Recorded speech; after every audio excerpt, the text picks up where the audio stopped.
Hello together, and welcome to our channel here. So we have made a couple of videos on the philosophical question of antinatalism, which is this perspective that it's actually immoral to have children and to bring new human beings into the world. And so there is another YouTuber called Illicit Mind, and he made a comment to one of my videos with Christopher, and so we decided to have a conversation together where we both would present our viewpoints and how we came to the conclusions that we came.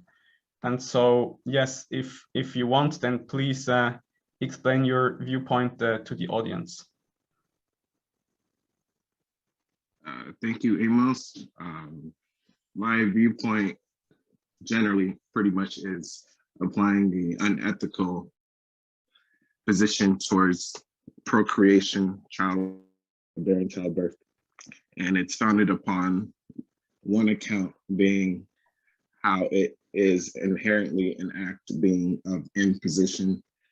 The potential sentient being, they cannot come to be from their own accord. It is again, imposition is coerced through their mother and father. Foundationally, it's a selfish thing that they do. And then the second account pretty much would entail how it's exposing them to harm.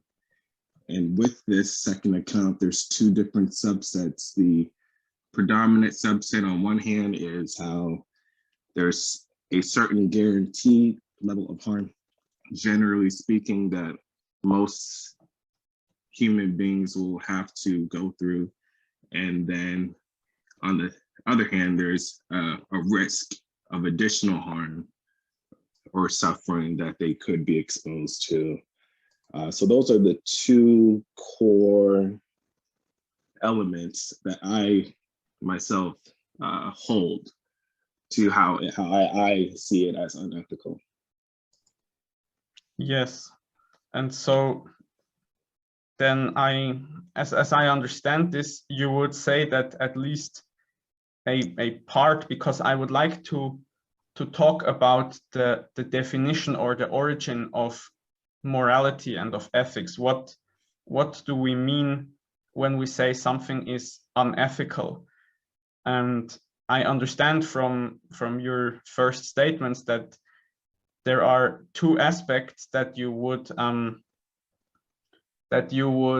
see as a necessary aspect of something being ethical, or some action being ethical. The first is that it doesn't affect another person, let's say, against their consent.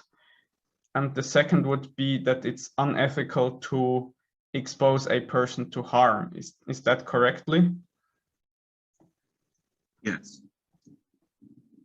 Mm-hmm. And where would you say is the origin of these two principles, or the origin of morality? What is kind of, where does morality come from, or what's its purpose or its origin?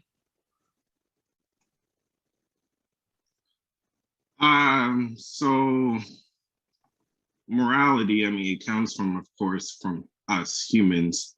We invented this concept. Essentially, it came from, it's used as a precursor to, how can I say, basically aid civilization. We need some general sense of moral code to go about living so that we can, as a whole, live within, a world together. So there's a certain set of general core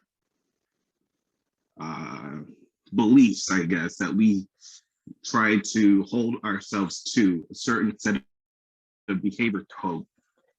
Ethics, in my eyes, is looking at such moral principles and applying it, and essentially probing to understand its reasoning.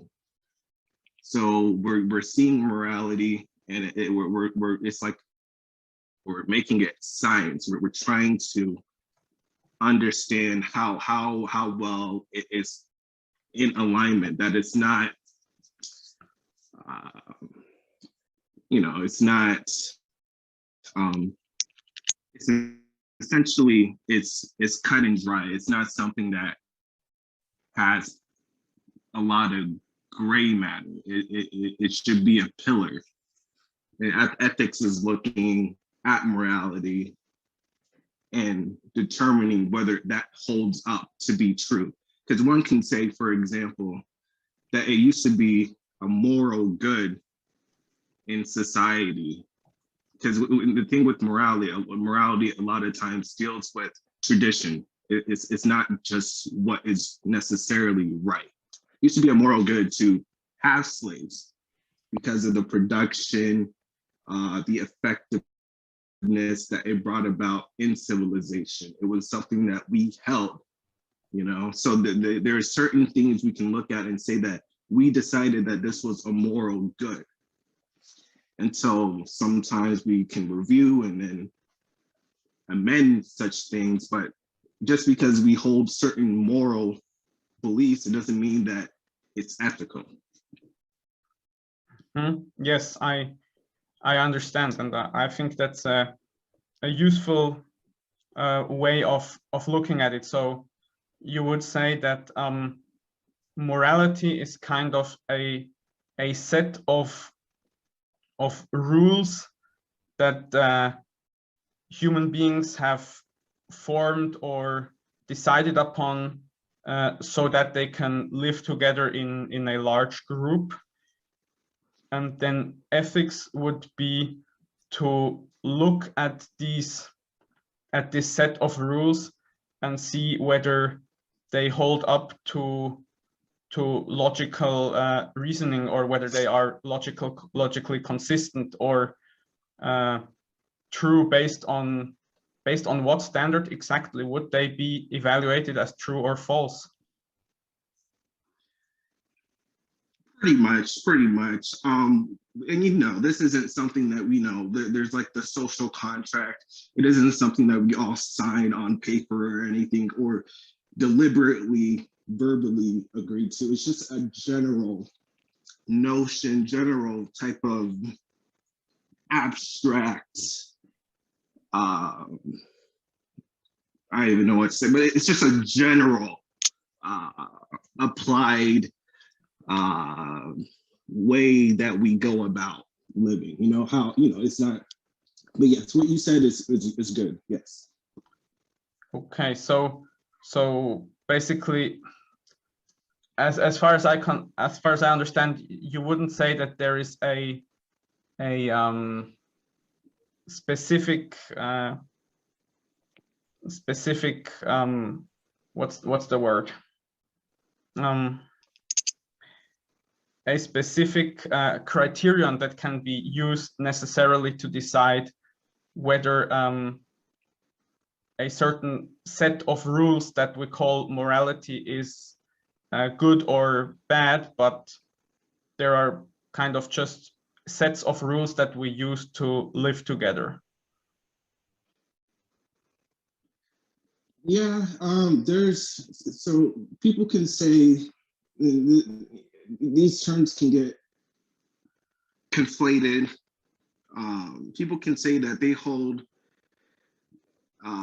like how I made those accounts upon myself, applying an unethical value towards procreation. People can say those elements I placed in regarding the imposition, and even more so, I would want to talk about the harm, how people, would say I hold it to be a moral thing to not promote harm, to not do harm onto somebody.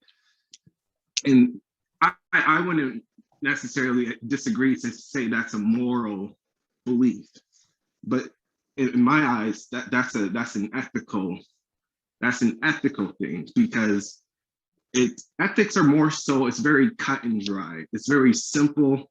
It's looking at certain behavior, a moral code, and it's extracting its pretty much core principle.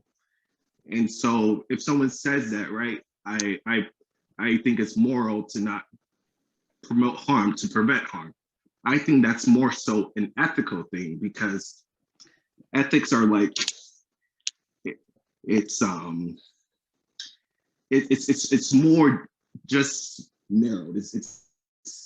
It's not as moral. It's like it is used to describe behavior, and that is describing behavior, but it's a more specific behavior. You understand? So in terms of childbearing, procreation, it's pretty much a conclusion to then say it's unethical, because we're looking at general unethical acts, that being imposition. Imposition isn't necessarily an unethical thing to do. There can be obvious things for somebody that is here that it can be a moral good to impose your will. But in terms of a non-existent being, just to say, there's a completely different contrasting view we'd have to go about. But with the harm, that's something where it's just, I don't see how that can be something that anyone can go in defense of promoting harm. You understand? So like that's something that is, I frame it as ethics. It's very, it can be very confusing.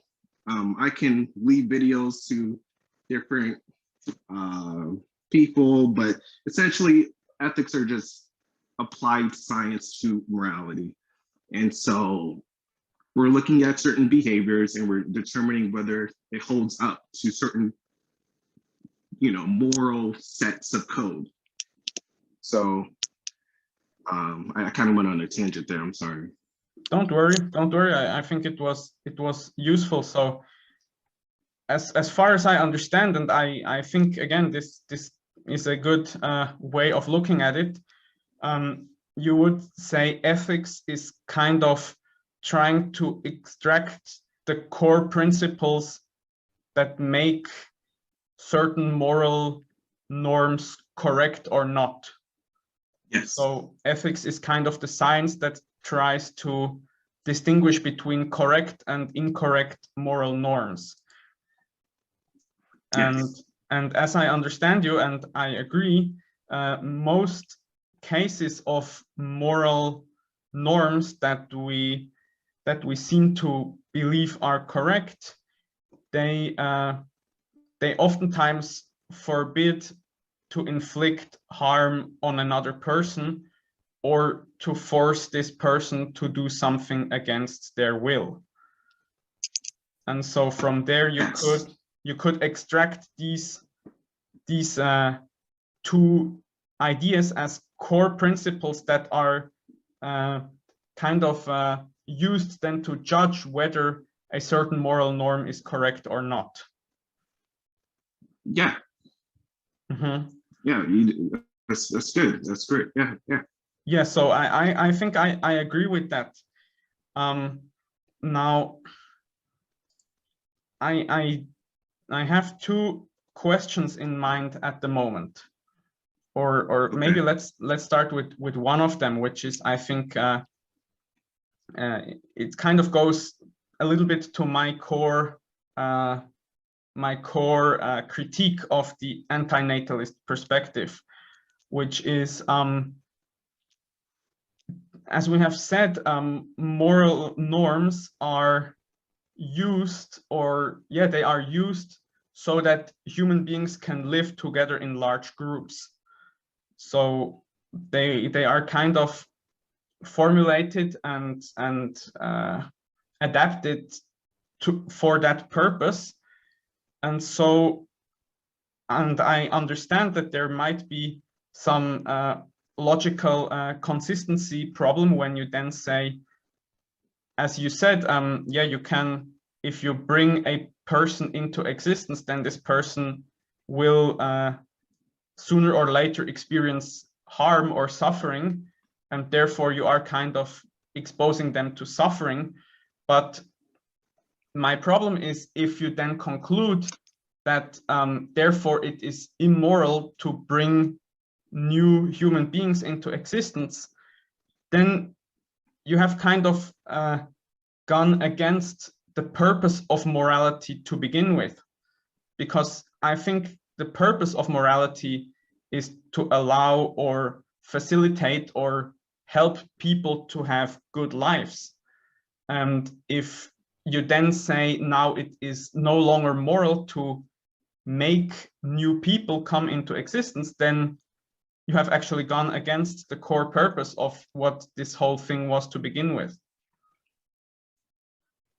Yeah, I understand your point here. I think similar to the prior video a couple of weeks you had, I believe his name, like you said, was Christopher. Mm-hmm. Yeah, and yes, like I said initially, that is what we use morals for. You know, we use morals for pretty much, again, to aid civilization.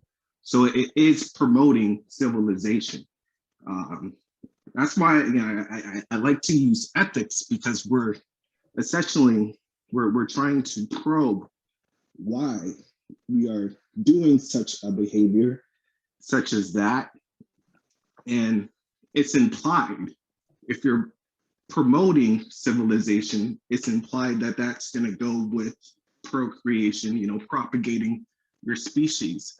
So we have to, of course, with morality, we understand that we're generally speaking predominantly talking about those that are already here.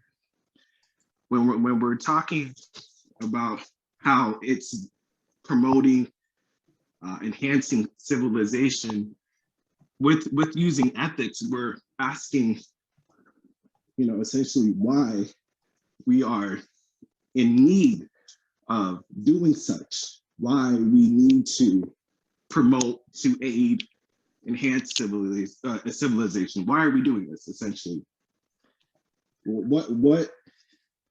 What is the responsibility of a human being to promote their civilization? And there's different things you can go about from those questions, but it's a basis that comes with procreation.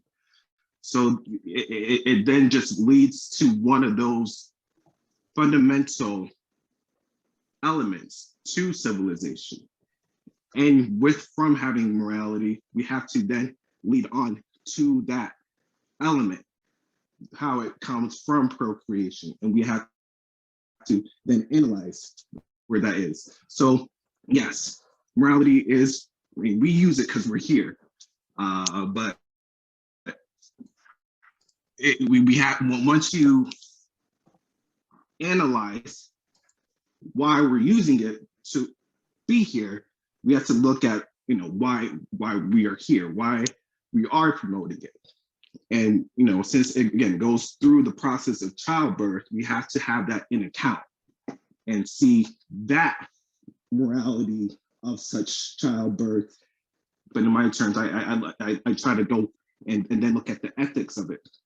So it's essentially going back, taking a step or two back, and seeing how we're coming about to have this civilization.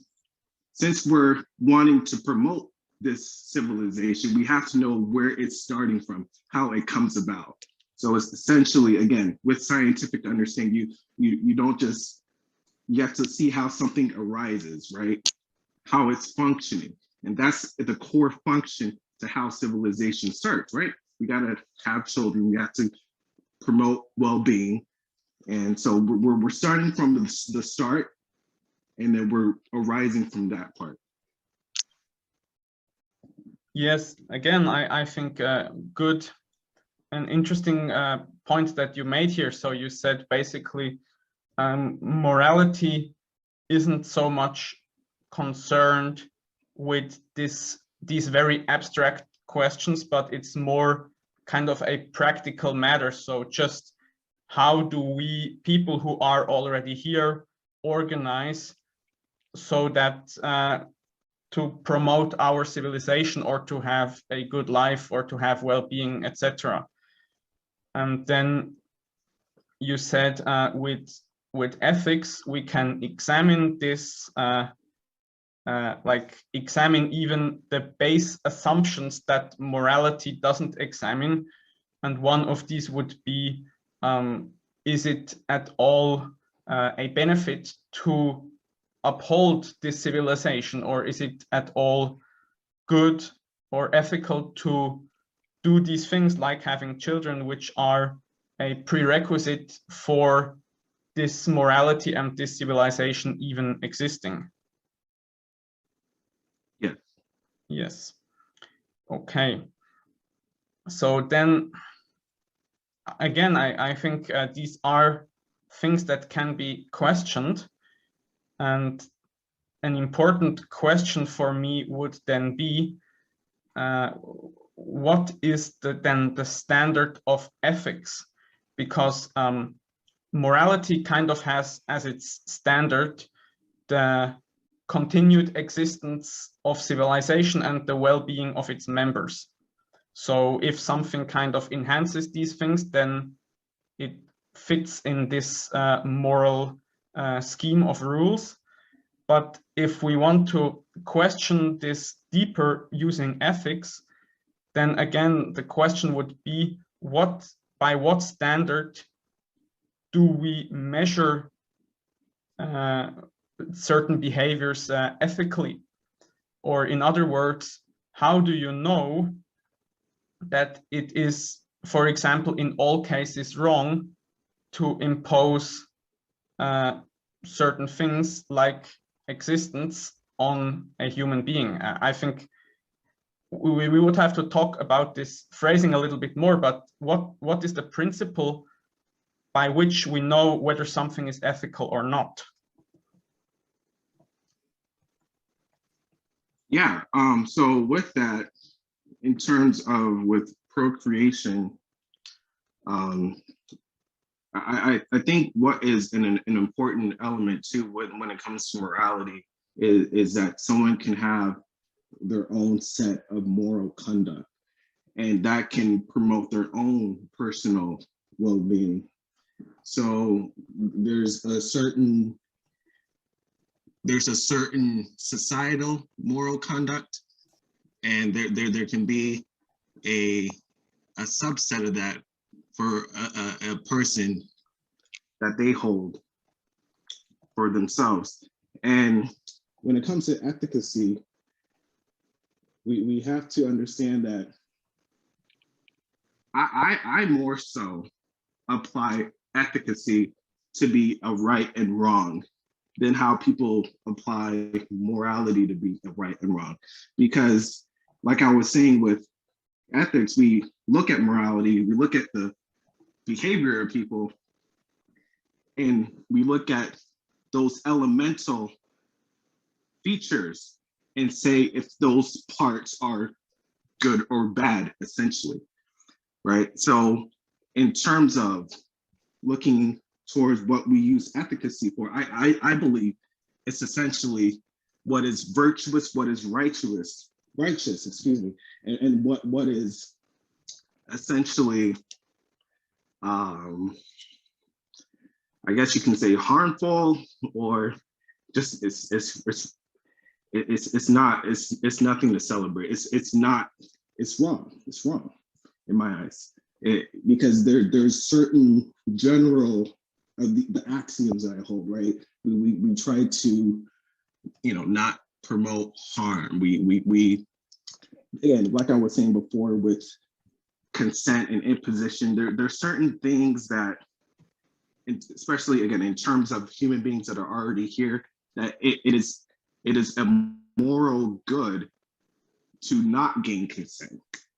For certain medical examples, you know, people like to say when someone's unconscious from a car crash, aiding them towards their well-being. There are certain examples where imposition can be a moral good, but in terms of procreation, I see it again with how it's a right or wrong, where such imposition it's unlike any other imposition. This predates any other type of imposition, so it's its own tier, and how it's essentially inherently impossible for one to gain that consent. That's my eyes then an unethical, a wrong thing. It's not applying it for the promotion, like how morality is, of civilization. It's just looking at the acts, the moral conducts, the acts that people do, and looking towards that discrepancy, the spectrum of right and wrong, with those fundamental pieces. Ethics, it's you can say it with a few words, while when you describe morality and moral code, that more so in my eyes is something more lengthy, because you're kind of describing some type of action in reality, while ethics is just like we were agreeing with, it's extracting that general core principle of that action. So yeah, that's what I would essentially say. Yeah. I would like to pose one or two questions to this what you have said, because I think you cannot necessarily argue that you can derive the principles by which you judge whether something is ethical or not by extracting them kind of as the common core of a set of moral rules. Because, as you have said before, moral rules presuppose the existence of people and of civilization, and they are just concerned with how to promote this civilization and the well-being of its members. But if you want to ask on a deeper level whether this is even a valid goal to pursue in an ethical inquiry, then you cannot base the principle by which you make that judgment on kind of an extraction from these moral principles which you are trying to judge. Do you see what I mean? Yeah, I understand what you mean. That's why I say behavior with morality. How we're looking at what people are doing. With morality is more so the behavior and what they're doing. And with ethics, we're applying whether that's right or wrong with that scientific understanding. Okay, but according to what principle or rule, how can we know then, ethically speaking, whether a certain moral norm is right or wrong? What then is? It goes back to those axioms. It goes back to those axioms of avoiding, preventing harm. And in terms of, again, in childbirth, we got to look at the impositional factor, but it's essentially avoiding harm, mortal pain. Okay, so those are general truths that, go ahead, sorry. No, go ahead. Okay, yeah, those are just general truths that we hold for humans, or I mean, sentient beings as a whole live that way. In terms of the harm element, but those are those are essentially, what can I say, perks, I guess, you use for ethics, that I use for ethics, to then judge whether something is right or wrong. Yes, I understand. So you kind of say these truths that you have mentioned before, that consent is good and imposition is bad, and that you shouldn't promote harm to another sentient being. These are kind of self-evident in a way, and they are held as axioms in your view of the world. Yeah. Yes. Yes, and so then, of course, if you do hold these positions as axiomatically true and basically as the principle by which to judge whether an action is ethical or not, then you would arrive at the conclusion that, for example, yeah, it is wrong to bring a child into this world because you could not ask the consent of this child. But yeah, that, go ahead. No. I was just wondering, so two things. For me, this would more make me think that perhaps these axioms that I have that you have mentioned, though they might have, and I agree that they have a large truth value in that they are very important ethical principles, perhaps they might not be universal. So because you could, of course, consider that while this principle, for example, that you should not impose your will on another human being, while this seems to be true for almost all moral principles concerning people who are already here, as you said, people who don't exist yet, they are a whole different category of question, and therefore it doesn't necessarily seem to me to follow that this principle must then also be applied to this question. Yeah, so with that term non-existent, essentially, it's a very important factor in the consideration of, of whether it's ethical or not to procreate. So with non-existence, we know obviously there's no way in terms of this reality we can gain consent, right? So with that general truth of wishing to have consent, not imposing one's own will onto another, we look for that. And if it's not there, that in my eyes does not mean then it's okay to go without it. That's the feature point to the imposition of childbirth. Just because we can't gain consent doesn't mean then we override that basically unavoidable, lack thereof of gaining consent and just then to promote childbirth. That's an important element.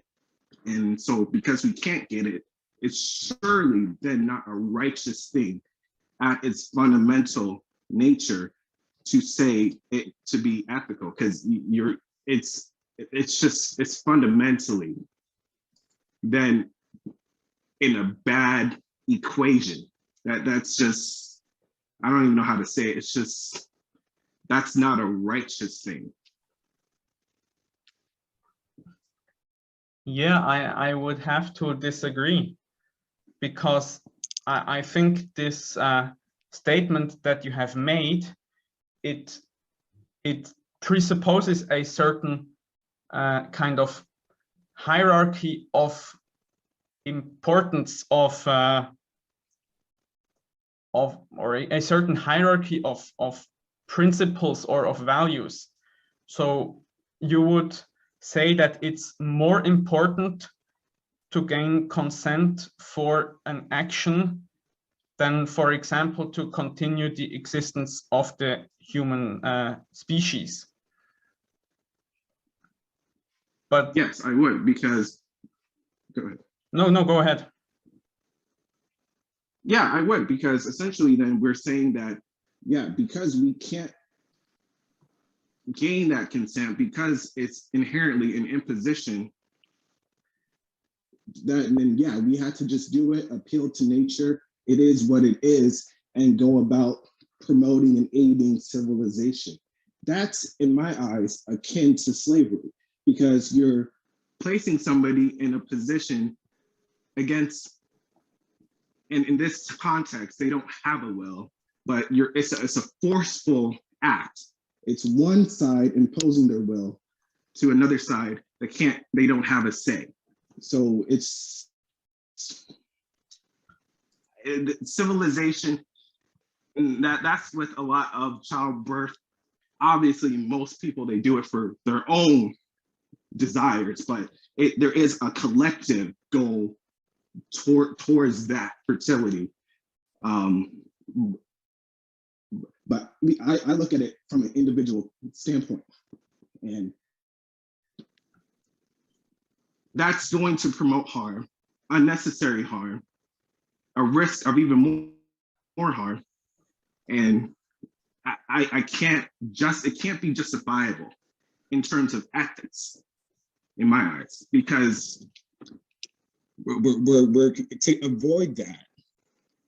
And then to admit, because we know there's going to be those elements of negative subjective experiences, phenomena that they will have to go about. So there's two things we're just saying, well, it's okay because we've dealt with it. This is what it is, and that's okay. It's not like, even so, of course, like parents, they try to have the best lives for their children. It's not like it's a bad intent necessarily, but there's these general things that we just pretty much disregard. And that's why I can't hold it then to be a virtuous thing, if you will. Yes, I see your point, though. The way I see it is that it isn't. How do you say? It's also, for example, I would not hold the same axiom or be of the same opinion that it is certain that this harm is unnecessary or pointless, because I tend to feel or to believe or to want to keep the possibility open that existence has a meaning and a purpose. And if existence has a meaning and or a purpose, then the fact that each human being also has to endure suffering while he exists as a part of this larger existence is then not, it's not unnecessary or pointless. And so I think the concept that, or I don't disagree that each human being will experience suffering in their life, and that is unfortunate. But I think there is also the possibility that the suffering might be worth it, because there is some higher or more important positive good for which this suffering is a necessary part in order to achieve it. And therefore, I would not agree that it's the highest principle that that it's wrong to do certain actions which might lead to suffering for myself or others. Though I'm not saying you should kind of willingly and unnecessarily impose suffering on people, but not all suffering, we can't just axiomatically assume that all suffering will be pointless. Yeah, I understand completely. And it goes to the point of how, you know, people that do have these considerations like you're having, you know, you have good will, you know, there's good intentions, there's a good mindset, you're going about it. So I do have a certain reserve set of respect for people like you. What I hold is for it to be unnecessary is in the point of how there's no will over your own will that's forcing you to have a person go through the process of human existence. There can be some metaphysical, you know, overarching meaning that we can look to apply, but there's no one breathing down your neck to say have a child. And if that's the case, that then more so is akin to this that kind of tone I was setting with the slavery, how there's certain things we have to just do. This is what it is. There's mandated meaning and purpose that we are then doctrined into, that we have to live up to. So it really then kind of, in my eyes, is it really, it lacks the freedom. Because there's this purpose to life, we have to hold it up to be. We have to live to that bar of meaning, and that then promotes childbirth. It's I don't like that function. I don't like that standard. But again, I say it's unnecessary because no one's forcing us to do it. And the other part that I wanted to make, I forgot. I'll just leave it there. Essentially, that it's just something that we do on our own accord. You know, there could have been, like how people believe in certain religions, like, you know, God, Allah, that started this, but we're the ones that are keeping it up. So essentially, this is our own reasoning, our own purpose that we're giving. This is our own meaning, and we're the ones that are holding this bar to then live on for our civilization. So it's, I understand it. We can't really quantify it to a, we can qualitate it to a meaning, but it's more so, like I was saying, it's more so whether in a religious sector or a personal, spiritual thing, it's not something that we can, or, you know, in the context of a civilization, but it's not something that's just a blueprint that we can, like, there's no, like, you know, how there's a Bible, but like there's no like book of life, like this is why I was here, there's no, you know what I'm trying to say, I hope. Yes, no, I understand what you're saying, and I think it is an interesting point that you say kind of this meaning or this wish or wanting to keep this possibility open that I have mentioned before. This kind of comes from me, from my own will or from my own desire that there should be a meaning. So it's not like there is somewhere written on the sky, you are morally obliged or ethically obliged to have children, or there is no kind of way or no place outside of oneself that you can look at and see this this rule that it is correct. So basically we are deciding for ourselves that this is a good thing to do, to have children, but then another person, namely the child, will in the future kind of have to suffer the consequences of our decisions, if you so want, and they were not asked before whether they want to do this or not. Right. And again, when I talk to people about this, human beings, it's not like other sentient life forms. We have we are, and even if for people that have children without being in wedlock, or we still are, we can conceptualize, and we plan. Once we know those news of becoming a father or a mother, we're changing already. Other sentient beings also do that, but you know what I'm trying to say. Hopefully, we care, right? We care about our children and everything like that.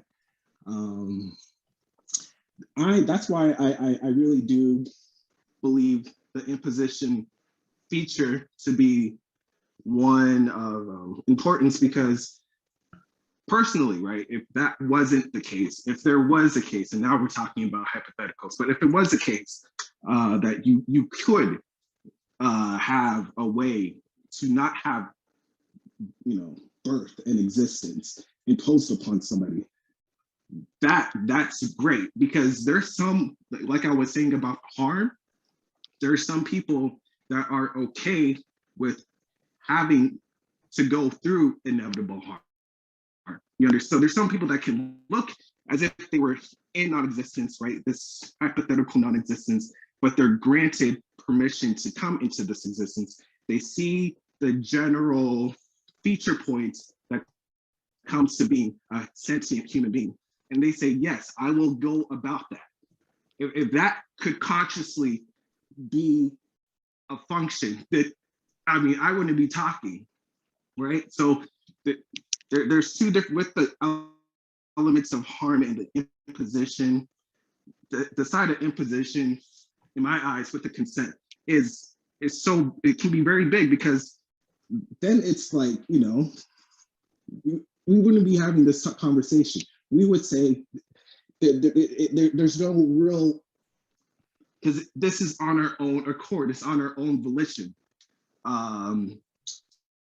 But because that's not the case, I would rather prioritize preventing harm to somebody, especially that I can't have their consent to have them go through, than prioritizing, meaning or pleasure, happiness, well-being. I more so would have to look on the negative. The fact that there is a negative that they have to go through, I have to have more concern for that. Yes, and I understand that you can look at it this way, but again, I think this is either an axiom or a personal preference, because it is not objectively clear why the negative should be prioritized against the potential of positive. So why? Because in my mind, and this is also something that we have mentioned, Christopher and I, in this video, I think that the purpose of morality or of life, but perhaps of morality, is more about bringing that which is good into existence, and less about preventing harm. Though I think preventing harm is important, but I think there are other considerations that are even more important. and these have to do with bringing something into existence which is good. And so I think, again, this would be a point where we differ on like a fundamental criterion of judgment, and based on that there come then different conclusions. Without question, great point. Without question, that's just a pillar that we have differences on, because that's my own value judgment. That's my own risk assessment that I'm making for somebody else to have to go through. That's my own accord. That is for somebody else. It can't be their own. My own existence was not my own cost and benefit analysis. This was something that was brought about from my begetters. I just fundamentally, I can't see that as a right thing where we're working upon that type of framework. In the yeah, I would say, so like I was saying with, you know, the whole imposition again, it's my own, right, accordance, it's my own volition.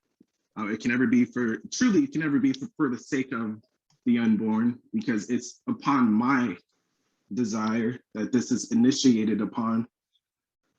In terms of prioritizing harm over pleasure, it's not an absolute necessarily. I won't necessarily argue for that, but generally, most of the well-being, the pleasure that people would attain in this existence is predicated upon having to be alleviated from some type of deficiency. So we're essentially, in terms of being in a pleasurable, happy state, we're undoing a problem. We're fixing a problem. We're undoing something that's broken and fixing that broken. And that's really all that we do in life. We're fixing problems. And then that alleviation of that problem is that pleasure, that momentary state of being. Then it goes relapse back to whether you want to say just neutral or negative.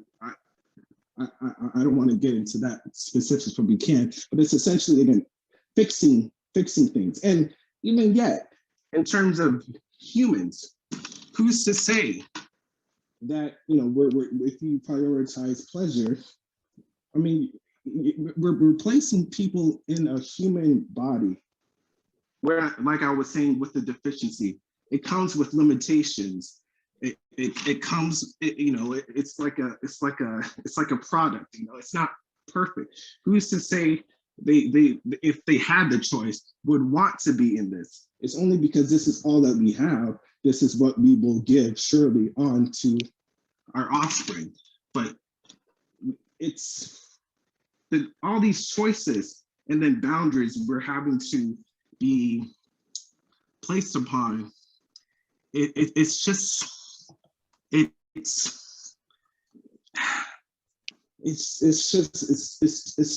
too there's too many things that we cannot really change, and I don't see how with that we should then look at what can be pleasurable from that existence, from those states, and, you know, prioritize that over, you know, the other hand. Yes, yes, I think I understand your point, though, and I would want to clarify something, because you have now in your last point, you have basically contrasted harm with pleasure or with well-being. And I think Jordan Peterson once said, if it's truly just about suffering versus pleasure, then perhaps the world really shouldn't exist, because perhaps this balance isn't correct, or isn't worth it. But in my mind, it's not so much about pleasure or pleasurable sensation, but more about meaning or goodness. That something that I wish to work towards that which is good. It's not just that I wish to experience pleasure and be free from pain, because I understand from personal experience that if this is the sole criteria of judging existence, then I can really understand your point, because all you can get is some temporary relief by, yeah, as you said, fixing some always recurring problem, like being hungry or being lustful or being tired or being thirsty, or maybe being afraid of something or desiring something. But you can't you're always just getting this momentary relief, and there is always this awareness of the future and how the future will bring more problems and more suffering. And so I can see that that is not really that you can say, I don't really think this is worth it. But I think more that this notion, this kind of utilitarian notion, that the how we should judge things ethically is based on the balance between pleasure and pain, or between pleasurable sensations and painful sensations, is, I think it's flawed. I really think that the purpose of life, or of existence, or that which makes it worthwhile, is that which is good and kind of valuable in itself. So, for example, I don't know, something which is beautiful, or like beauty or truth or love, or these kind of things. Even consciousness itself is kind of something, I feel, which is really a value in itself. And so it's more about goodness than merely about pleasure, in my way of looking at it. I understand. And this is where it can get kind of in terms of the linguistic semantics. In my eyes, it can be argued that those goodness that you had explained are pleasurable states. These words that we say, we're just trying to associate experiences and feelings to certain concepts. I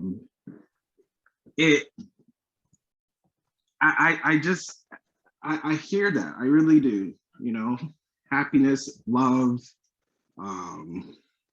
you know, that any goodness, right? I do. I see it.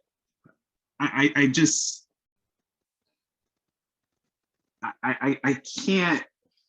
can't just see goodness and want to promote goodness and not look at the other side. The fact that there is an other side, you know, so when we say the utilitarian and looking at those opposing factors of pleasure and pain, I understand that people don't want to look within that context. All I am saying, and this is where it's my own person, because not necessarily people go this way, but they technically do. All I'm saying is the fact that there is pain, the fact that there is harm, the fact that we have to endure anything or do something that we never really wanted to have to do is bad, because it can't be upon our own accord. And it goes back again to how, it goes back to the imposition, because there's certain people that are okay with such inevitable experiences, states of being. And there's other people that aren't okay in terms of having to go through those things. So when that equation is having, essentially, it's like when we, now let me say this, not everybody says every type of birth is right. Like if there's somebody that has no financial means, no resources to aid and nurture the well-being and upbringing of a child, potential child, most people would say, yeah, don't have a child. But essentially, again, in terms of the ethics of childbirth, if someone does not believe it to be unethical, what they're saying essentially is that it's okay for humans to continue this process, even though it's going to come at the expense of people having to endure and go through. And this is how I say it's unnecessary, because it's on our own volition. People have to go through they have to toil, they have to go through unfortunate situations. So when it's at the cost, and even people can generally say that they still have good lives, but even them on the other side that overall like what they are having to go through, they're going through their own hardship. So again, I was trying to make an analogy how it's like as if we're at an amusement park and there's a certain ride, but everybody has to go on the ride. It doesn't matter whether or not you don't want to go, you have to, because it's an all or nothing. So we're prioritizing the well-being of those that would enjoy the ride, and predominantly most of those experiences gained from it over the ones that never, oh, let me close that. We're prioritizing that over the ones that would not have had that thrusted upon them. And that's where I go back to the fundamental part of it, and how with that imposition, and then with the tag coupled with the inevitable harm, I can't see it as ethical. I understand the morality of it, but I can't see it as ethical because of those reasons. Yes, I also see your point that each person can only kind of in the end evaluate for themselves whether they think that the good of, or the possibility of goodness, or the good that they could experience or help bring into existence was worth the suffering that they had to endure. And I cannot feel how you feel about your existence, and the other way around as well. So yes, yeah. I do understand that, and yeah, it's kind of unfortunate also because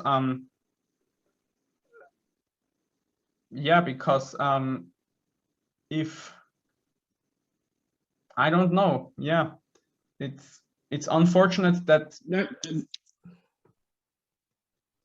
it's yeah, I was just gonna say. Okay, go ahead. Sorry. No, never mind. You say what you wanted to say. Oh yeah, I mean, all it is really, for at least my own side, I at least want to seek that understanding. At the end of the day, people are going to do what they're going to do. You know, I can't control that. But it's more so looking at that and being able to understand. You don't have to necessarily agree. We can't force that. It's just understanding those. It's just the truth, right? It's people's will that they want to continue this, And there's certain things that most would dismiss and not regard, but when, in your case, when you are when you are brought these the other side, you can understand it, but essentially it's like, well, yeah, it sucks, but I want this to continue. And for my sake, I just have to throw my hands up and be like, I understand, because I mean, what can I do, right? At least hear what we're coming from, and you can see the elements to what we're wanting to have people be aware of. So when we talk about these certain talks and how, how people, how people would say more so, it's funny when people say it's selfish to not have a kid. These certain connotations and the societal kind of construct we have towards this type of discussion, it needs to be changed, because it's not well balanced, and it's for obvious reasons. Society wants to promote itself, but this side is coming from the side of, I mean, not like you guys aren't coming from empathy, but more so we are, because we understand we can't put ourselves in a non-existent person's shoes. We're just understanding that and then not letting them go through inevitable harm. And with that, yeah, no, that's pretty much it. With that, that's it. Pretty much, yeah. Yes. So I think one point that you wanted to make there is that it's not coming from a position of egoism, this position that you and other antinatalists hold, but it comes from a position of empathy that you kind of, and I can understand this, because you can in the end really only experience things the way you experience them. And so if a person experiences that the burden of these sufferings and these things that they have to go through every day is larger than the positive side of existence, then it seems to be the right thing to not want to force that onto someone else. Whereas if someone like me feels that the positive side of existence, or the possibility of a meaning and of goodness to exist is larger or more, has more weight than the suffering and hardship that comes with it, then he will also want to act according to this judgment, and therefore have children or have this position that I present here. Exactly. That's essentially what it comes down to. It is only then in the case where someone of the antinatalist mindset could probe, and if they would want to, and the other person on the opposing side is willing to go down that path, look at said existences and just the general existences in the Western world, or world for itself, for the majority of sentient beings, and what we're even doing. Like for my own self, I mean, we can even just talk about the conversation we're having right now. This is where I understand, obviously, where people say, when we conflate things to sole terms of suffering or pain, I wouldn't, know how to pretty much categorize this experience right here in and of itself. But obviously, when we try to categorize, things towards suffering or pain, we should understand generally what we're trying to gear towards. So we're gearing towards, how essentially sentient beings function, how they sustain themselves through their livelihood. So in the context of modern civilization, we're looking at how we promote, education, how we promote certain jobs, blue collar, white collar, how we promote, not even promote, but how there's, there's obvious market of goods towards our nutrition and, just that, the housing and stuff. And these are, points that we all have to go through. And someone from my side would just say, well, why? Why do I have to, why am I in such a deficient state that I have to go through an education process? Why do I have to, why am I so limited already?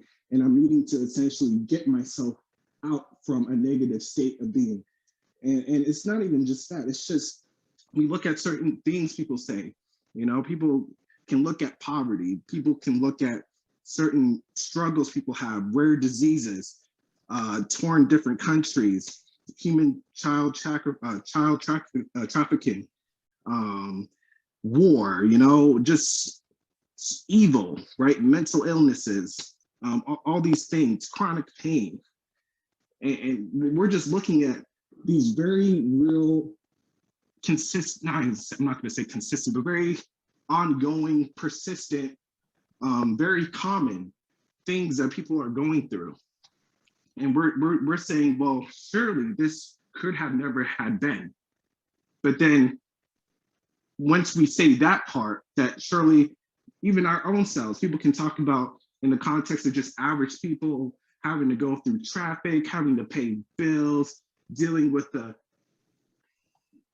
I don't want to say toxic relationship, but you get tired of your significant other, you get tired of your kids, you get tired of your boss or being a boss, having to just upkeep your own life. And then someone of an antinatalist mindset can be like, well, surely we can, avoid this by not promoting such. And then once we talk about that, it then becomes how life is a joy, how life is a gift, how we should kill ourselves, or we're a degenerate. You understand? So it's like many people can see the points that we're trying to make, but when we have that conclusion, then they say no. So they see the harm, they see the suffering, the hardship that everyone has to endure, but there's a certain variance and levels of tribulations that we all go through for our own personal sake and lives. But then they say, no, it's essentially okay, because for the conclusion that we go at in terms of being the abstinence of childbirth, that's where the conversation shifts. And then it's a good for what we're having to go through here. Yes. I see the point you are making, and I think you made it well, because there are many things in everyday life that people kind of complain about most of the time. And then when you as an antinatalist would say, well, all of this wouldn't even have to be if people just didn't have children, then they say, well, no, you are kind of evil or crazy or something like that.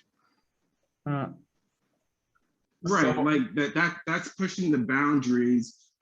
That's going too far, and like, no, don't go there. Like it just then it's insanity. Honestly, you're doing the same thing over again, and you're expecting these problems to change, but these are persistent. They're going to be there.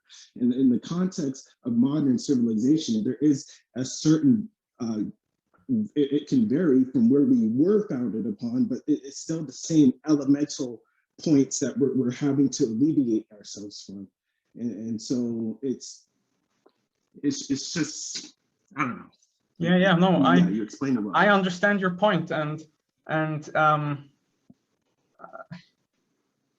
I was thinking just about this a couple of days ago. I was kind of complaining about how I always have to do the dishes, because no matter just the instant basically you finished cleaning up the kitchen, then you are hungry again and you cook something again, and then the kitchen is dirty again and has to be cleaned up again.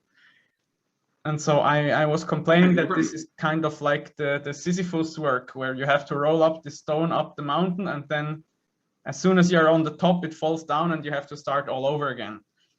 And I think that's your point, right?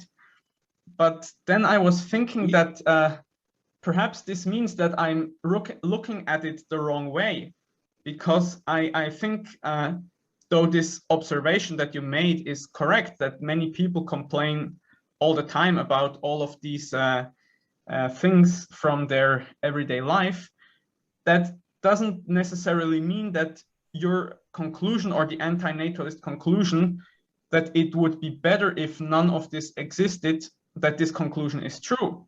It could also mean that people are just mistaken when they complain about their everyday life.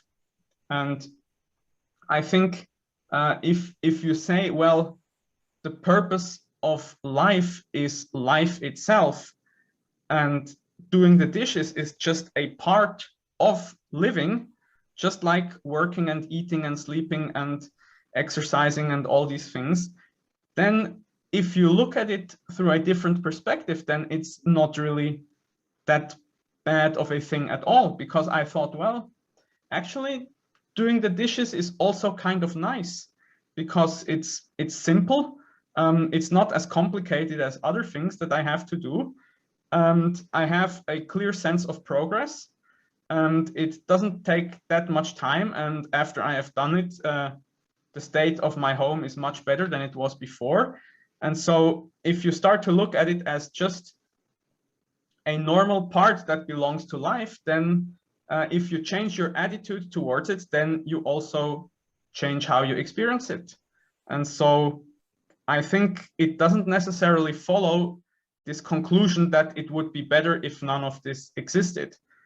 And also yet, there are also these things which people don't complain about, but which they actually just enjoy, like the fact of being conscious itself, or yeah, many other things which I have called goods before. Yeah, no, that's a very therapeutic, strategic way to go about it. I would look at it essentially like when you were exemplifying the, act of washing dishes, and that change of mindset and attitude. It's what we have to do, right? We have to cope. That's essentially how I see it. We have to cope with the reality. We have to just come to terms with the being that we are and what we will have to do. That's you might as well. You're here, so yeah. And then it goes back to the antinatalist point of, well, that's us, and we're going about our own will now. But to then again, the imposition comes back into terms. To then impose somebody to have to go through this, that, and they can't agree to it. They can only then be here and then say whether or not they're okay with it after the fact. That's the issue, right? Because like you said, there's people that have those attitudes, there's people that are okay with it, there are people that, and those things, right? Washing dishes, it's not necessarily suffering, but it's a negative subjective phenomenon that we're going through. If we don't have to do it, we wouldn't. If we don't have to work, we wouldn't. If we don't have to go, we wouldn't do these things, but we have to because we're in this mode of existence. And now we're imposing somebody else to have to go through that mode of existence. It's just, again, it fundamentally cannot be a righteous thing, when even more so, you have people that are having to cope, to have to change their own state of behavior towards these different actions, and then they're still going about putting somebody in that same harm. And again, you should understand, I hope you understand how I'm associating it as a harm, in the sense that it's unnecessary, in the sense that it didn't have to be.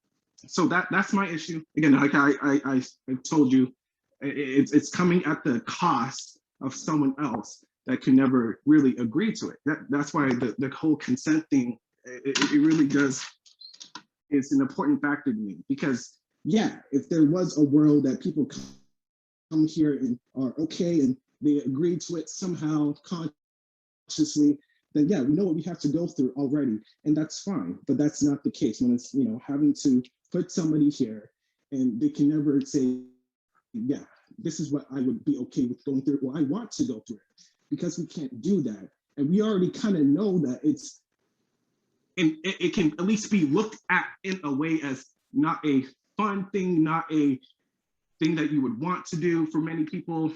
On an initial state, people would have to just basically cope in that fact that, okay, we have to make the best of it. When we look at that framework, it's like, what are we doing, you know? Yes, I do see your point, and I was just thinking of some things that Jordan Peterson said, because I think what the question that came through my mind is, and I would pose this to the audience in general, if there are some viewers who feel the way you described, that the things you have to do just basically to maintain your continued existence are too much of a burden, or much more negative than, and you would rather just not have the whole thing to begin with. The question that came to my mind is, what would you need, so as Peterson said, so that you could say all the suffering, all the dishes, all the bills, all the getting up every morning, having social interactions that are annoying, getting sick, having your loved ones die, and all this stuff, and all the future suffering, that you would still say it is worth it. So if you can just ask yourself this question, is there something that you would find so positive or meaningful or good, some kind of vision, or it mustn't even be a concrete vision, but a kind of a feeling of a direction into which life or existence could go, so that this would give your existence meaning, so that you could say, yes, all this suffering and all this hardship, but still it was worth it. Because I think that there are many choices also that each human being makes in life, and depending on these choices, your future life will go in one direction or another, or go into one state or another. And I think if you, and I also experienced this myself, if you start to try to really pursue what you find meaningful and important, then it becomes, though it's sometimes still difficult, it becomes much more bearable to do all of these other things which you just have to do. But if you just have to do all of these things to keep existing, but there is no positive purpose which is giving this existence a meaning, then it can really feel the way that you describe it, that it's just basically pointless suffering. Yeah. If there were to be a certain attribute to existence, a pleasurable peak, or if you can extend a momentary certain type of pleasure, yeah, I wouldn't hold any wish. I have no requests. The only request I would have is either one, to essentially it's just one request, is to have that choice. You know, put it on, if there was a way to put it on that potential sentient human being, or any sentient, we can only really say humans because we can consciously, you know, ration things and, you know, conceptualize, and because I don't have that choice, right? I have to go through this. So there's no additional factor I would want to implement to exist. No, me personally speaking, I'm okay. I'm okay with where I'm at. I'm very fortunate to be where I'm at. But even yet, just to be where I'm at and go through the things that I have to go through, like any other human being, it's at the very least unnecessary. And so while I'm doing these unnecessary things, half the time I just have that in the back of my mind, personally speaking. When we talk about these pleasures, when it's predated upon predated upon some type of deficiency, negative root state of being, it doesn't really make sense in a general sense to then wish upon some type of pleasurable state. It's kind of looking at it backwards in my eyes.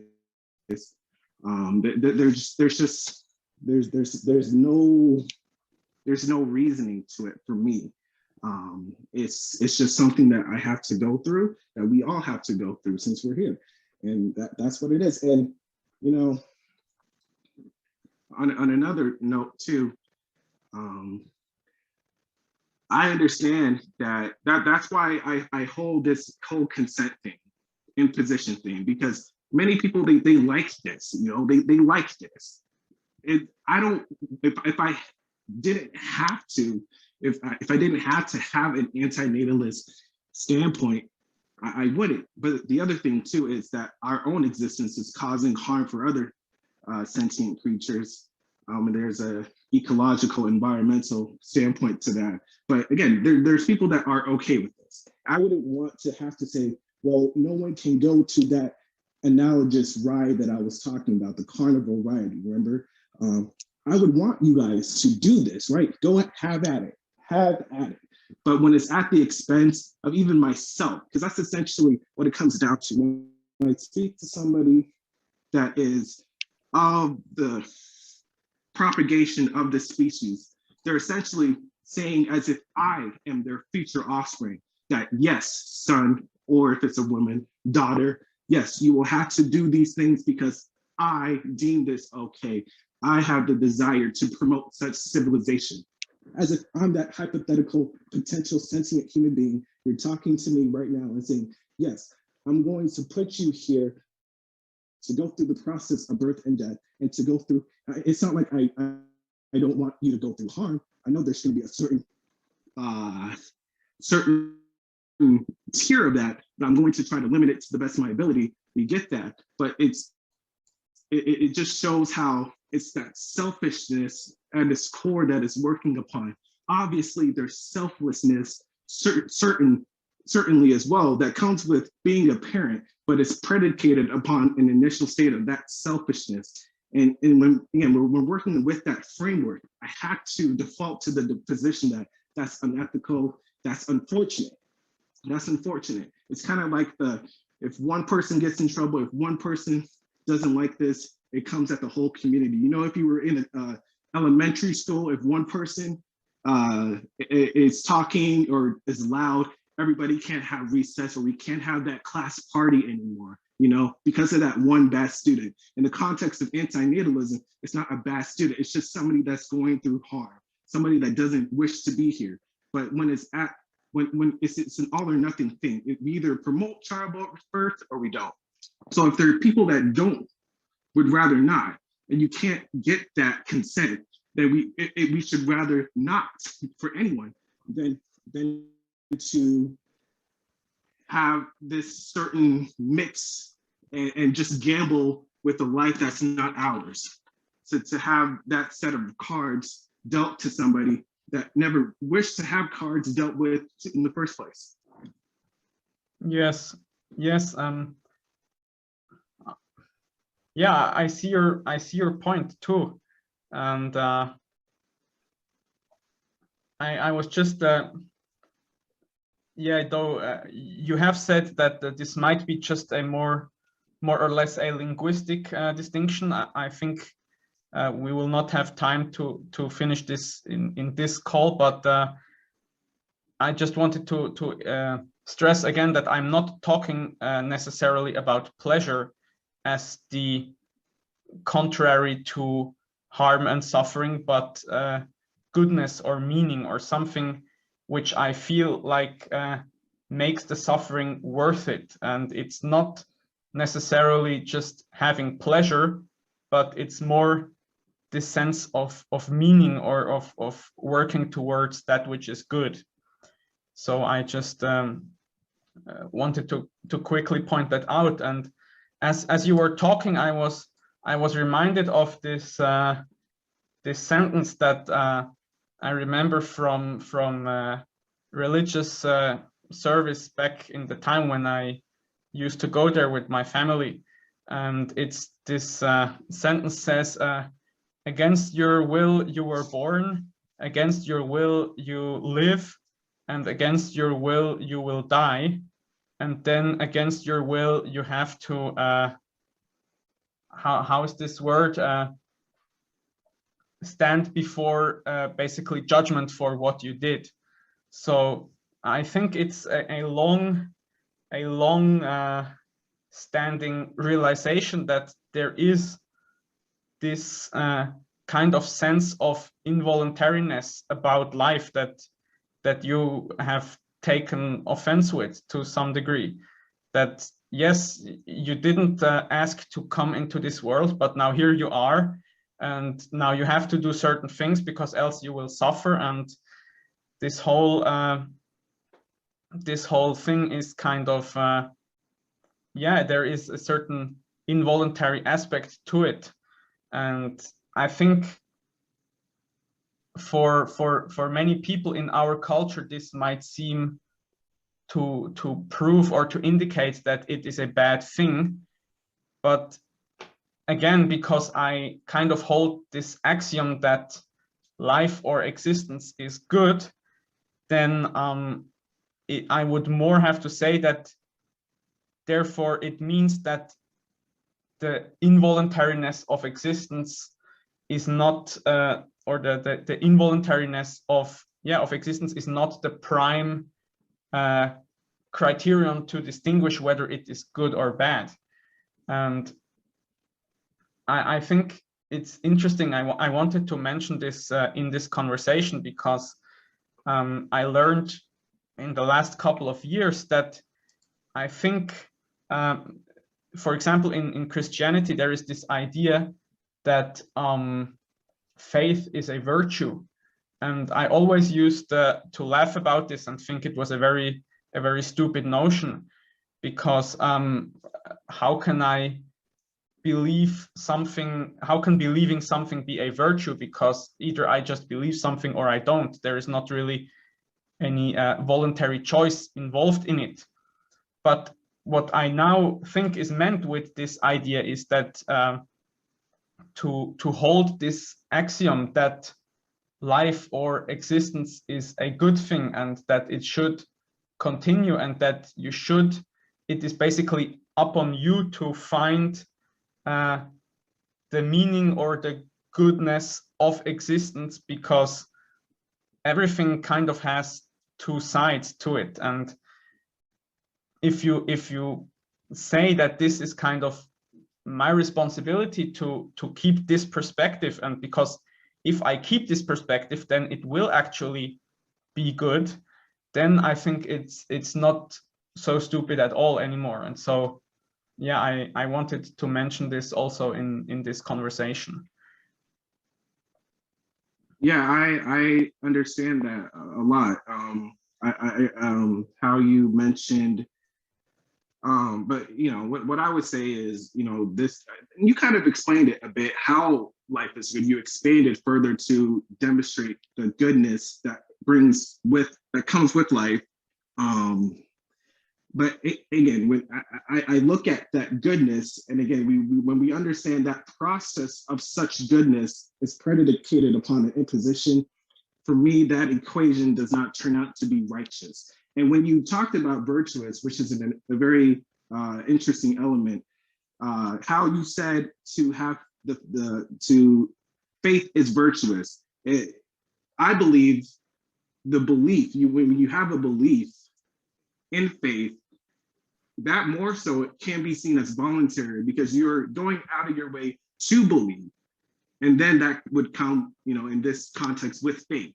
So you first choose to believe, and then with that would come later with faith. When your belief is not just a belief, but it's going to be coupled with an act, in this context, with this talk with childbirth, I don't see that as virtuous for those reasonings I laid out before. But for other things, I was raised a Christian too. I hold so very hardcore pillars to that religion, and I more so now have dealt with, I look at anything, but with Gnosticism, a derived sector of Christianity. But like you were saying, with the involuntary nature to existence, it goes back to what I like to say, how this life isn't really ours. Your body really isn't your body.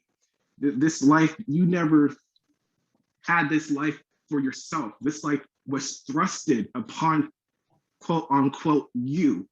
So this was never my life to live or my life to lose, when this was not truly in my own possession. It can never be, because it started out on someone else's will. So this isn't even, in that technicality, my existence. And when you talk about the certain involuntary biological processes that you mentioned, having to live, the certain consequences to living, or if you don't upkeep with those consequences, the harm that will then have to partake with that.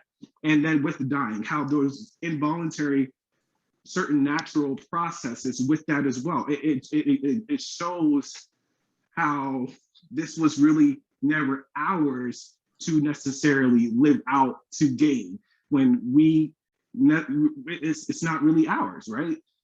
So I think that is an important element. We're not in full control of this. We never were. So how is this a right thing to do? And like you were explaining a bit, I would want to ask more, what is this good? I mean, this good is my own good. It's my own assessment. I don't see it as me having a purpose of this goodness being brought about, when it's, again, at the expense of somebody that never agreed to such subjectivity that I had. So I would ask, really, like, you explained it a bit, but to reiterate the goodness, the meaning that you hold with, existence, human existence, and so forth. Yes. Interesting points that you mentioned there. I have a couple of thoughts, so I will just try start somewhere. I think one of it is this idea that this life isn't really ours, or this body isn't really mine, in the sense that I am the master of it, or control it, or can use it for my purpose, or decide how I want it to be. I think this is interesting that you mentioned this, and I was just reminded that different religions and philosophies have made the same claim. So, right. For example, in Platonist philosophy, the idea is basically that the body is a prison for the soul, and the soul, kind of by some cosmic accident, got dropped into this body, and now is basically striving to, or trying to get out of it and get back into this harmonious state in which it was in the beginning, and to reunite with all the other souls or sparks of God, or how you want to call it. So in that sense, this idea that this body isn't really yours, and it's not even your friend, but it's kind of like a prison. This idea has been developed also in this context before, and also, of course, in the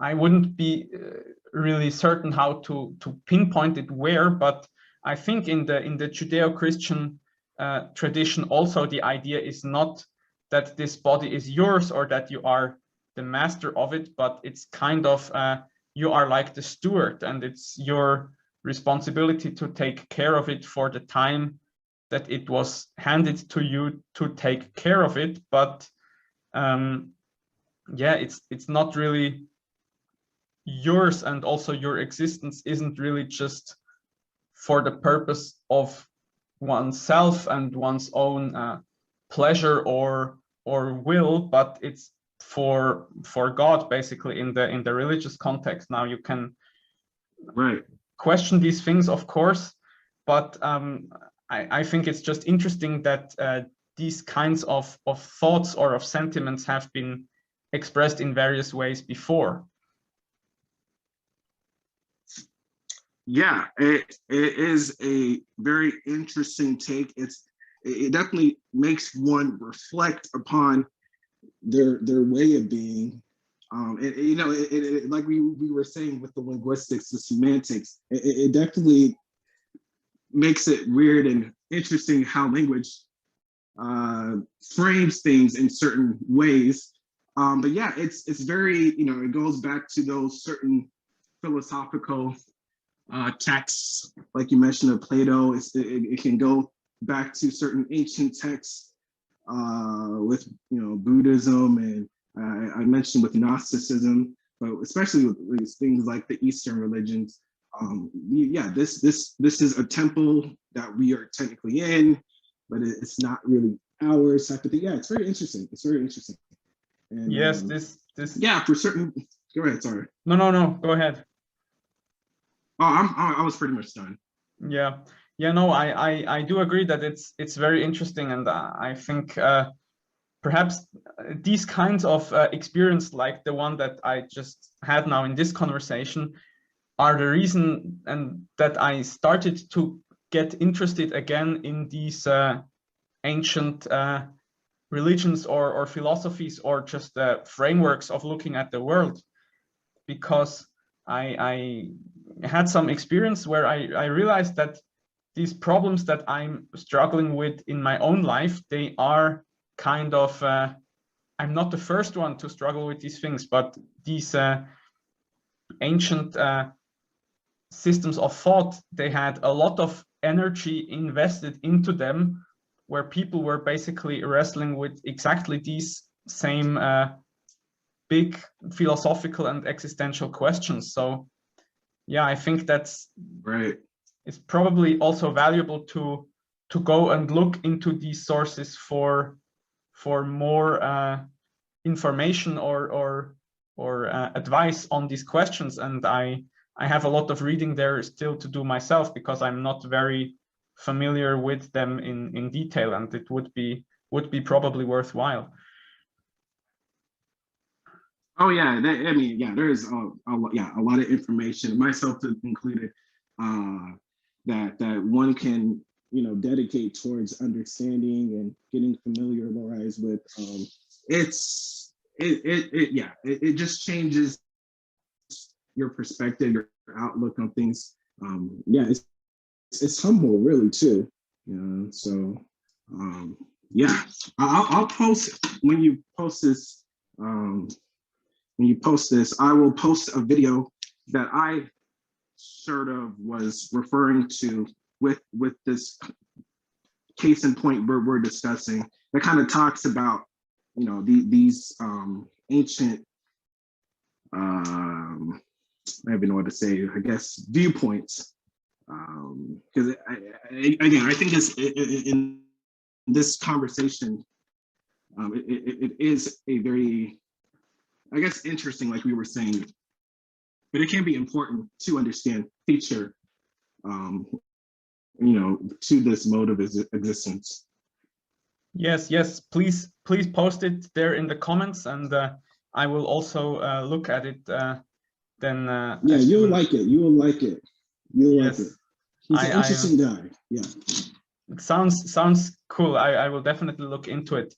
I just wanted to mention two short things before I think it would be kind of a good time to get to a close of this conversation, which was very interesting and enjoyable, really. And the one thing is you asked me about a little bit a more specific statement or presentation of this thing which I keep calling the good or goodness or something like that. And I think that's very difficult. I'm not even sure that I can really formulate it in words precisely. I think, yeah, it's really difficult to formulate it precisely. I think Jordan Peterson sometimes used the metaphor of the shining city on the hill, or of the paradise as the good garden, or the good balance between nature and control of nature, or order and chaos, or just, I don't know, like a good place to live or to exist. But that doesn't mean that it would be free of these things which we have talked about before, like having to do the dishes or having to maintain your own body. But I can't really describe it precisely. I think it's more kind of a feeling that I have, that there is some state which is good, which I want to strive towards. And also I want to keep this possibility open, even if I can never fully articulate what the state is. Then perhaps in, I don't know how many generations, someone will be able to do so. But in order to reach that point, which is kind of a goal which is perhaps beyond my own lifespan, it is important to keep up human existence and society, and keep talking about goodness and morality and ethics and all these things, and trying to progress towards it. So I think that that's the best I can do on this question in this moment. Yeah, that will suffice. That's good. Thank you. You're very, very welcome. And also, I think just another short consideration that I had, which is this question of, you said a couple of times that it's the will or decision of the parents that brings the child into existence. And in some sense, that is, of course, true, because if the parents didn't have intercourse, then the child wouldn't come into existence. But I was thinking also of something that Jordan Peterson mentioned, that it's sometimes necessary or helpful to view oneself, and perhaps also in this case to view oneself not only as a consciously deciding entity, but also kind of as a force of nature, because it is actually not, I have not designed human nature or these necessities that a person has to go through in order to keep existing or to keep living in this world. But this is kind of nature that just kind of is or became in this way. And so for example, I think Peterson talked about this with respect to the capacity to do harm that each of us also has. So in the context that I could also, for example, be a guard in a concentration camp and actually really voluntarily inflict harm on other people, or I could go and kill and slaughter innocent people in a battlefield. And the fact that you have this capability that is kind of, you are not just this rationally choosing creature, but you are also kind of a small part and thereby also a force of nature.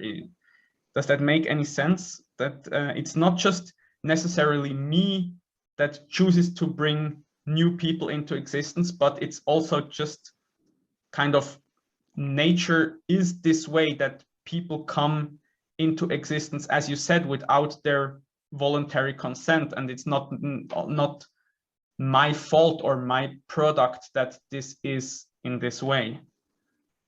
Yeah, I would agree. I can understand as well, but I would still agree with what you're saying. It just goes back to evolution. It goes back to DNA wanting to replicate itself. It goes back to where we're founded upon.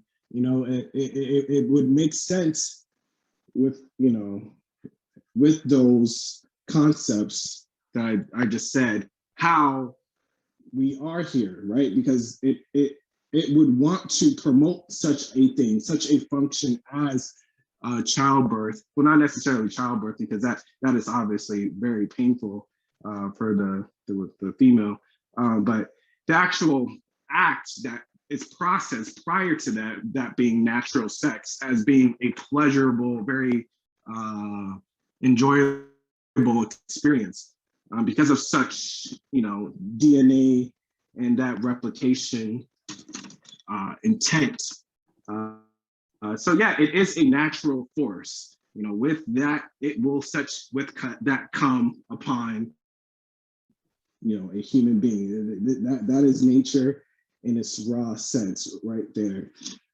So yeah, it's not fully only applied to that person in and of themselves. It is more so something that is more than them. It goes back to, again, how, you know, we were describing with the whole involuntary nature, because I mean, that's what they're founded upon. So there's something more of what they can really ultimately really control.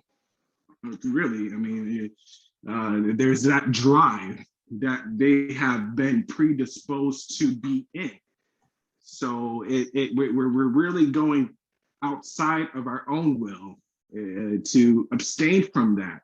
It is, in a technicality, unnatural to not do that, because that's what we are inherently promoting through this mode of existence. That's what this biology is wanting to drive out. So yeah, it isn't fully to blame the you know, the begetters, what have you, for that act. There's more to it, without question. Yes. Yes. Yeah. I think we did have a long conversation, and I think it was very interesting, and also very. I enjoyed it, and I thank you for having this conversation, and also for the kind of civilized conversation style. So trying to understand what the other person is saying, and understanding that there are maybe different priorities or different assumptions. And yeah, I found it was interesting and agreeable, and perhaps also of value to some people to listen to. So yeah, would you have I agree. Yeah. Go ahead. No, I was just wanting to say, would you want to say, is there something more on your mind that you wanted to say to this whole conversation that we had before we take it to a close? And perhaps if we want to, we can have a second one at another point. I would be very open to that. Yeah, I'm also open to a second conversation. I don't have anything additional to add necessarily. I would just say that with this type of topic, it is touchy.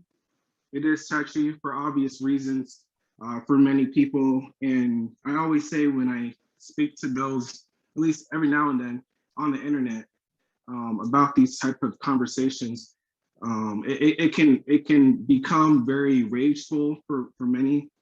For many, it can, you know, become hateful for the opposing viewpoint.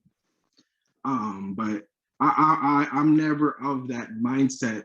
I'm more so one of understanding, one of honestly empathy for those that choose and are desirable to go forth in this act.